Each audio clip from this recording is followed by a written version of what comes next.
So save 20 ugakoresha 80 muri needs n'amawants ngo twabisobanuye hejuru ni ibintu nyine ukabigira umuco buri gihe ukumenya ko izo 20k zigomba kuvaho zigomba kujya muri izo accounts zigiye zitandukanye. Ntekereza ko ari ikintu kizagufasha. Dufati uru n'urugero ahubwo ni wahembwa menshi miliyoni 2,000 ngahe nyine wakoresha iruru ukayitangira kwiyubahiriza maze ukareba ukuntu ubuzima bwawe bugiye guhinduka. Tuvuga ku bijyanye n'ubuzima health, tuvuga ku bijyanye na diet imirire, kandi nanone tuvuga ku bijyanye n'amafaranga, of course living life skills, ubumenyi ngiro mu buryo bumwe cyangwa ubundi.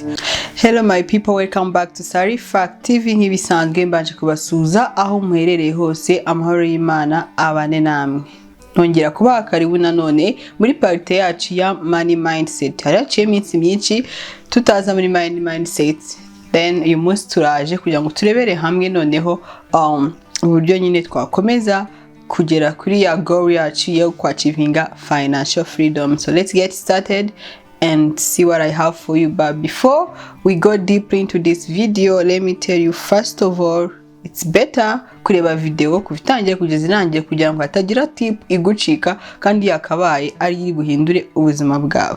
So ikindi nanone ni byiza ko kora share, like na comment kugira ngo iyi video ibashe kugera kuri benshi nabo ishobora gufasha mu kwachievinga financial freedom yabo. Murakoze cyane ko mugiye kubyubahiriza. Tuninjira mu kiganiro cyacu cy'uyu munsi, nabasabaga sinabategekaga, thank you ko mubikoze. So reka dutangire rero turebera hamwe ibyo mbafitiye muri video yacu y'uyu munsi. Wigeze ubaho mu buzima bwawe wibaza impamvu horukenye cyangwa impamvu utachievinga impamvu utachievinga financial freedom, cyangwa wigeze ubaho mu buzima bwawe wibaza aho amafaranga yawe ajya kandi baba bayaguhaye? You earn but you don't know where your money goes. Icyo ni ikibazo benshi cyangwa abantu benshi muri rusange nyine bibaza. Ninjije amafaranga ariko sinzi ngo amafaranga yanjye yagiye, cyangwa ugasanga ufite amafaranga yes baguhembye, cyangwa hari uburyo bumwe n'ubundi wagiye ubona amafaranga ko abantu bose ntago bari ngombwa nyine ko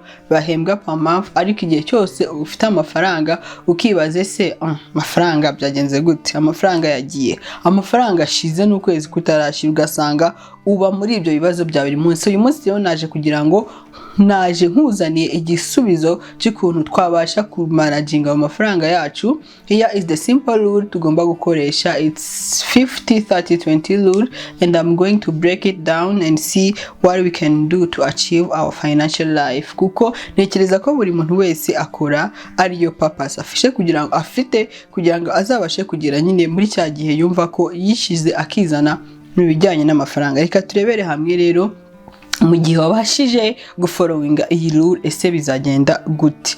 So mu gihe rero wabashije gufollowinga iyi rule uzaba umuntu nyine wachievinze financial freedom, uba umuntu nyine ubaho mu buzima nihoze yifuza bw'inzozi ze, nta stress, nta guhangayika mu buryo bumwe cyangwa ubundi. Ariko nanone niba udashobora kurekera ibi bintu uyu munsi wanone cyangwa kubyavoidinga mu buzima bwawe, biragoye ko wazagera kuri financial freedom. Ikintu cya mbere rero ugomba gukora kugira ngo ubashe kubahiriza iyo money rule, kugira ngo amafaranga nyine abashe kukuzaho, kuko twamaze kubona ko money it's like a magnet, ya attractinga nyine uwa ya attractinze. Rero if you cannot attract money nyine ntago bishoboka nyine ko ushaka kuyabona. Niyo mpamvu hari imico n'imwe, hari discipline, hari values cyangwa hari rules of money ugomba gutangira nyine kubahiriza uyu munsi wa none. So uyu munsi rero muri iyi video tugiye kurebera hamwe nyine izo rules zose zikeneye kugira ngo wowe ubwawe ubashe ku attractinga amafaranga, kuko tumaze kubona nyine ko money is a tool. If you can't learn how to use the tool will learn to use you, you know. So niyo mpamvu nyine ugomba gutangira kuba umuntu usobanutse uzi nyine kumanaginga amafaranga yinjije, kuko kubona amafaranga muri iyi minsi biragoye. Rero mu gihe uyabonye ugomba kuyakoresha nyine ibyo yakabaye akora. Niyo mpamvu ugomba gutangira kwirinda stop cyangwa kwirinda overspending. Overspending bivuze ko hari ukuntu abantu babona amafaranga akayakoresha ibyo atakabaye yakoresha cyangwa akayajyana mu bindi bitateganyirijwe ayo mafaranga. Ni byiza nyine ko utangira gukoresha amafaranga icyo wateguye kuyakoresha. Ntabwo nkubwiye ngo reka kwinjoyinga amafaranga yawe, ahubwo ba mu buzima buri budgeted.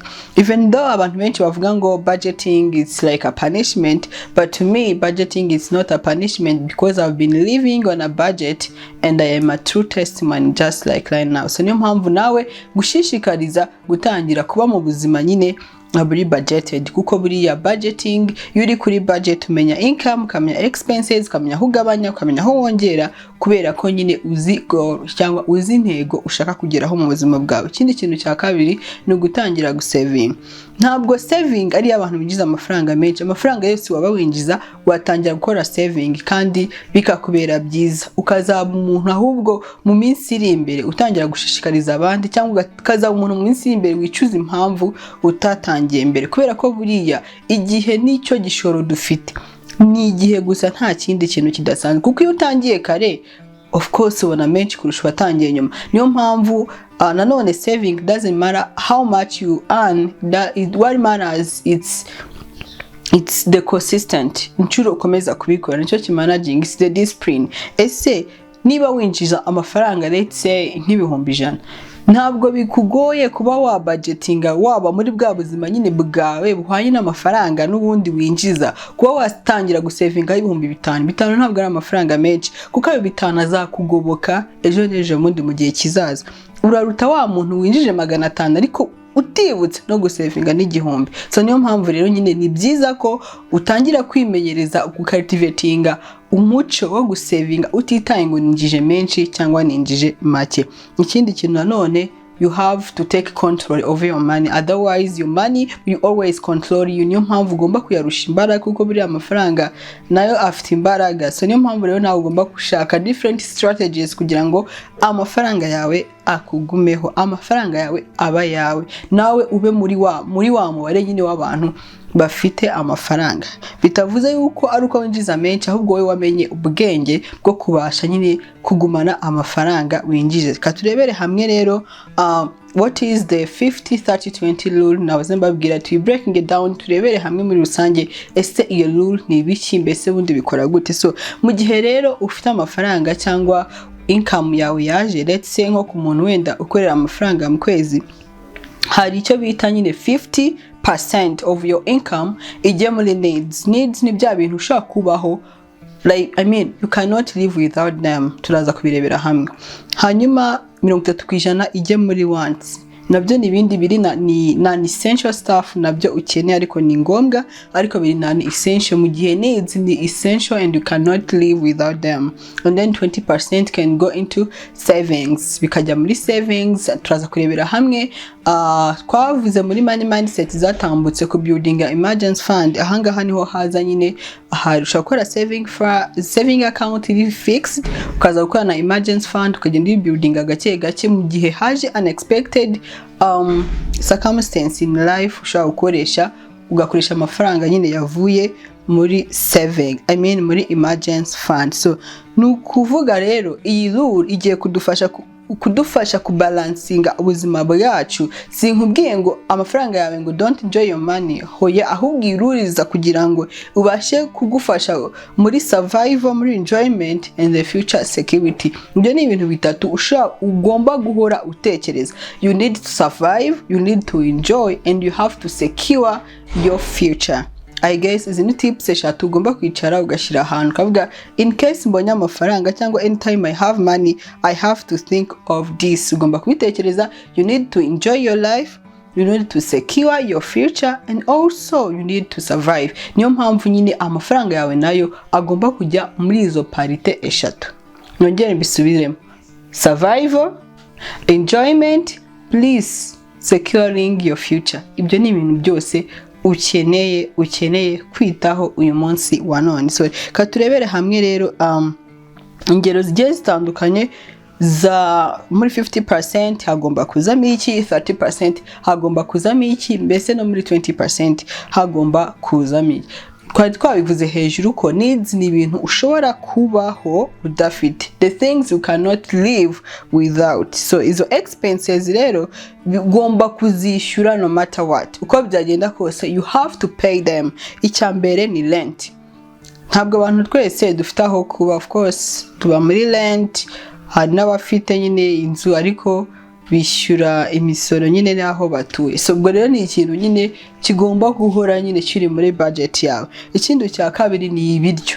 Ibiryo biri basic food, not luxury meals, ahubwo ibiryo biri basic. Niba udashoboye nyine ibiryo of course ni ngombwa turabikeneye, ariko niba nta bushobozi ufite bwo kujya kurira muri restaurant runaka, sibyo, jya muri restaurant naho hari ibiryo kandi ni ibiryo nyine wabirya, ni umuceri, ni ibishyimbo, n'imboga. Si ngombwa kujya nyine aho ngaho muri luxury places niba ubushobozi bwawe budashoboye kuhafodinga. Jya aho ushoboye nyine kwafodinga ku mafaranga ufite.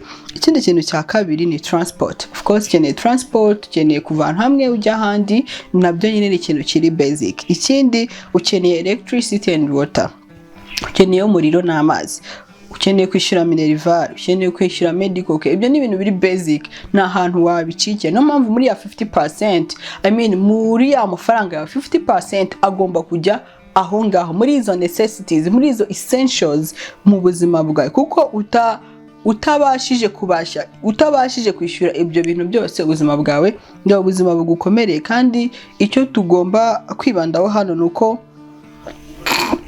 icyo tugomba kumenya hano ni ukumenya nyine gutandukanya needs na want. Gusa ikibazo abantu benshi bakunda guhura nacyo ni uko abantu bumva ko ibintu byose ari needs kandi ntabwo ariko bimeze. Hari ibiri want, tugiye kujyamo deep down tubirebere hamwe, nabyo nyine turebe ko bitandukanye n'ibyo bya needs na want. Kuko usanga umuntu umubajije ngo se kweki waguze iki ngiki, ngo yanga iki ngiki ngo nari ngikeneye ni need, mu by'ukuri icyo kintu kidahari yabasha kubaho ubuzima bwe. Let's say an example, ukagenda ukagura ibiryo nyine biri expensive nkuko narinde kubivuga, izo ngizo ni want. Ibyo biryo ntabwo bikiri need, ahubwo wakabaye ugura simple food according to your budget. Icyo gihe nibwo ibyo biryo biba bibaye need.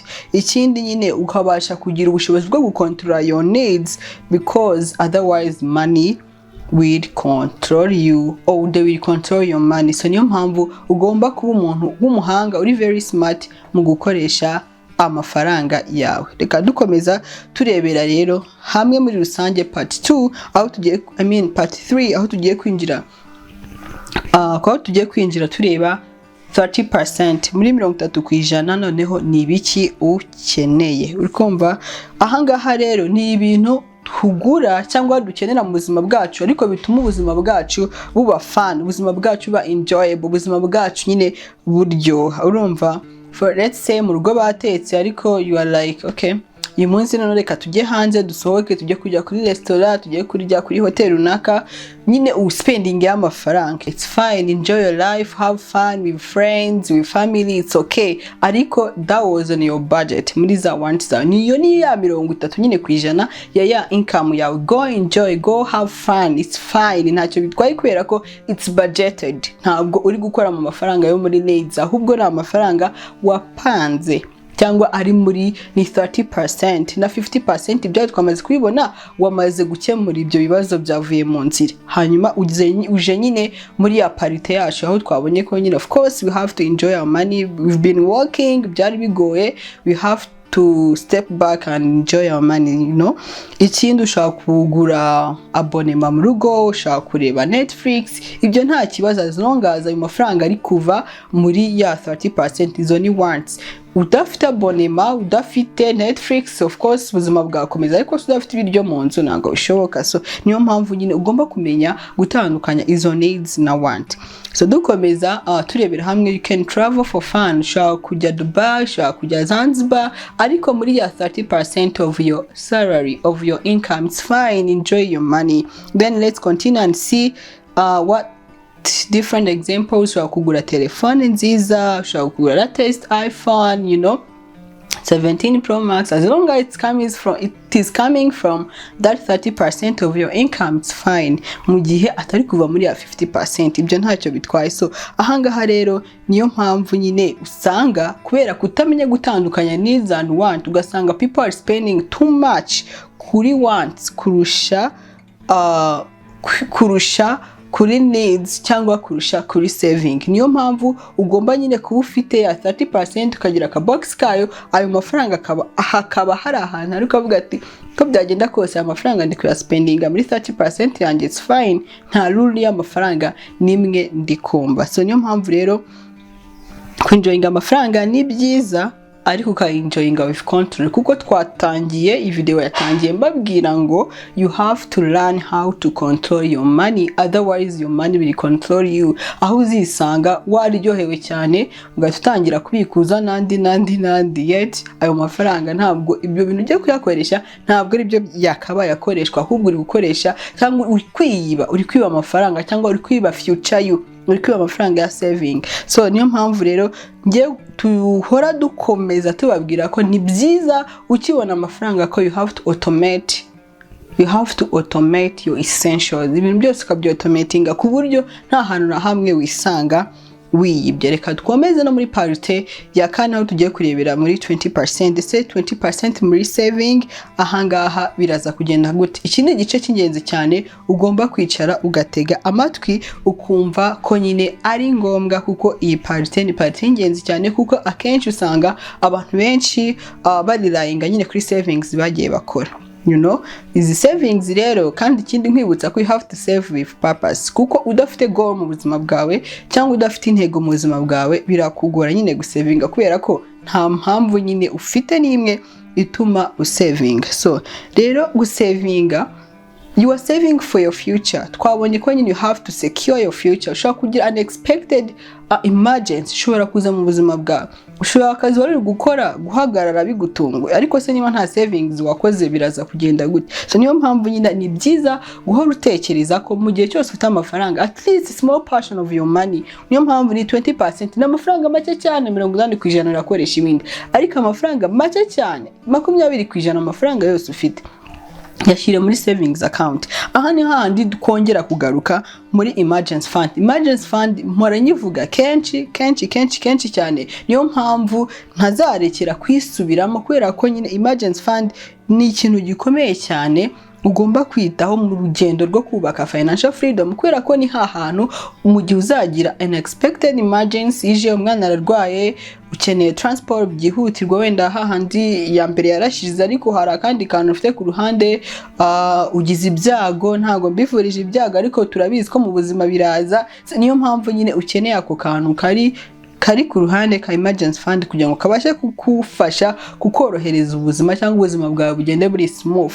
Yes, ubuzima inzira iri rough, ariko niyo ushatse kugira smooth nabyo birakunda. It's up to you to start now kubitekereza, kugira ngo nyine ubashe kubaka ubwo butunzi cyangwa your financial freedom wifuza. So ikindi cya kabiri ugomba gukora hano muri 20% ya mafaranga, I told you ko you have to save for purpose. Ushobora gutangira a small business ntoya cyane rwose, igatangira kugufasha gake ukava ahantu hamwe ukagera ahandi hantu, kubera ko buriya ufite business ku ruhande. Muri video zashize ko twavuze ko it's a must kugira multiple streams of income, nubwo bigoye ariko buriya iyo ugenda wubaka saving gake mu mafaranga wa savinze, ushobora gutangiramo aka business, iyo business kabyara inyungu, hanyuma iyo nyungu ibyayo ukayikoramo indi business, ukagenda wubaka nyine ama business agiye atandukanye, cyangwa ugashaka multiple cyangwa various streams of income, ku buryo hamwe yo hafailinze utekereza ko ahandi hashobora nyine kugoboka mu gihe hahandi byanze. Niyo mpamvu rero ko ari byiza utangira kugira nyine idea yuko nawe watangira business ku giti cyawe, kubera ko ntabwo bikunda ko wagera kuri financial freedom ukomeza nyine ukorera abantu wowe udatekereza ku ruhande independently, uburyo nyine nawe watangira kwikorera gake kugira ngo ubashe kwachievinga iyo financial freedom. So dukomeza rero investing. Kino kintu twakivuze igihe kirekire, ba investing bereka n'uburyo bwinshi buhagije hano mu Rwanda dushobora kwifashisha turi gukora investing, aho twarebe hamwe RNIT, tureba kugura imigabane muri Rwanda Stock Exchange. Ibyo ni ibintu byose twagiye turebera hamwe, niyo mpamvu nagushishikarije gusubira kuri video zatambutse za money mindset ukabasha kureba izo different strategies zishobora gukoreshwa hano mu Rwanda turi gukora investing. So ni byiza cyane rero ko utangira gutekereza kuri icyo kintu, kandi investing ijyana n'igihe. Ntutekereze ko kuba ushizemo bitanu s'ubundi bitanu nta kigenda nta kintu byazamfasha, ariko discipline or consistency is the key. Guhozaho buriya ni ikintu cyiza cyane. So ni byiza rero guhozaho niba ushaka cyane uri umuntu wifuza kugera kuri financial freedom. Bino bintu biraharanirwa, ntabwo ari ibintu byuka mu gitondo ngo usange byabaye, ahubwo ni wowe wiha intego, ugira discipline is like something hard, you know. Ushobora kugira motivation ugakora, ariko as the days goes on ugatangira ku draining, ugacika intege, but with the discipline you get going, urakomeza ukagenda. So niyo mpamvu kugira discipline ikintu gikomeye cyane. Utangira witoze mu buzima bwawe bwa buri munsi. Mu gihe ufite amafaranga menshi umenye management yayo, no mu gihe ufite amafaranga make umenye management yayo, kandi investment ibe ikintu ibe nk'umuco muri wowe. Ikindi kintu gikomeye cyane nuko ushobora gutangira kugira nyine purpose, ukavuga se no mu gihe ndi gusavinga ubundi ndi gusavinga ngo bigende bite. Urumva, maybe you are saving to buy land, you are saving to buy a house, you are saving to buy a car. Buriya iyo ufite intego y'impamvu uri gusavinga biguha motivation, ukumva nyine ibintu uri gukora ko hari ikintu nyine ushaka ku achieving. Reka rero turebere hamwe real life example y'ukuntu 50-30-20 rule ushobora gukunda. Let's say uri umuntu uhembwa ibihumbi 100 ku kwezi. So iyi ni rule ushobora gukoreshwa ku muntu uhembwa amafaranga make cyangwa menshi. But let's take an example y'umuntu uhembwa ibihumbi 100. So kuri 50% y'ibihumbi 100 ni ibihumbi 50, once ni ibihumbi 30, then saving ni ibihumbi 20. So saving ni ibihumbi 20 ugakoresha ibihumbi 80 muri needs n'amawants ngo twabisobanuye hejuru. Ni ibintu nyine ukabigira umuco buri gihe ukumenya ko izo 20k zigomba kuvaho, zigomba kujya muri izo accounts zigiye zitandukanye. Ntekereza ko ari ikintu kizagufasha. Dufati uru urugero, ahubwo niba uhembwa menshi miliyoni 2,200 ngahe, nyine wakoresha iyi ukayatangira kwiyubahiriza, maze ukareba ukuntu ubuzima bwawe bugiye guhinduka. So reka rero mbabwire amakosa 6 usanga abantu benshi bari gukora bigatuma iyi rule ibananira kwiyubahiriza. Nuko inshuro nyinshi ba spendinga yose akayakoresha pe, yose agashira cyangwa agasavinga, akayakoresha instead of saving first. Buriya iyo ubonye amafaranga ntutu savinga mbere birangira wigibye, na saving ntuyikoreshe. Niyo mpamvu ukibona amafaranga save first, ibindi bintu byose ubikore nyuma yuko wamaze kwizigamira. So ikindi kintu, irindi kosa rikunda kuba no confusing needs and want. Ntago ari byiza, ntago ari ngombwa ko ubiconfusinga cyane ko maze kubigusobanurira hejuru. Cyangwa akenshi ugasanga abantu bignoringa saving completely, akumva ntabwo bimurebe ibyo jambo ntabwo ashaka kuryumva. Yamara mu by'ukuri inshuti yanjye akaba bitekerezaho, ugafata iya mbere ugatangira gusavinga. Kubera ko ayo makosa yose tuvuze hejuru niyo atuma abantu benshi baguma mu murongo w'ubukene, ahubwo akabifata iya mbere umunsi wa none kugira ngo nyine nawe ubashe kugera ku ntego nyine wifuza cyangwa ku byo ushaka kugeraho mu buzima. So ikintu rero nakubwira gutahana uyu munsi, niba 20% ari ikugoye, at least igabanye ugire 10%, ariko nyine ubikore niba bikugoye. Ikindi nanone, track your expenses, track your spending. Menya ngo amafaranga yanjye ajyaha, avaha. Ibyo bintu nkunda kubivuga, ariko ni byiza gutrackinga expenses zawe kugira ngo next time wenda hajya menshi uhagabanye, kugira ngo ubashe nyine kubaho mu buzima bwawe bwa nyabwo. Ikindi nanone, reducing unnecessary want. Si ngombwa ko uhora ujya muri restaurant, kandi byashoboka ko wahaha ibyo kurya mu rugo ugateka, kugira ngo avoiding izo cost zose zitari ngombwa. And always save first, nkuko nabivuze, gusavinga mbere ni byiza. Ikindi kirenze kuri ibyo ngibyo, indi tip wakabaye utahana, discipline is more important than income. Discipline ni ikintu gikomeye cyane, murankivuga, ariko hamwe twese hamwe muri urugendo ntekereza ko tuzabasha kugira discipline ya indi tuzubaka ku buryo bizatworohera nyine kugera kuri financial freedom. So discipline is the key, consistency is the key, just keep it in mind. So dusoza iyi video rero ndabashimira mwese mwabanye natwe muri iki kiganiro, ko mwagikurikiye, ko mugiye gukora like, ko mugiye gukora share, kandi mbifuriza gutera imbere no kugira ubutunzi bwinshi bwagutse bitewe nuko nyine mugiye gutangira gukurikiza iyi rule ya 50-30-20. Ciao ciao, naho gutaha mu zindi video zacu za money mindset. Thank you.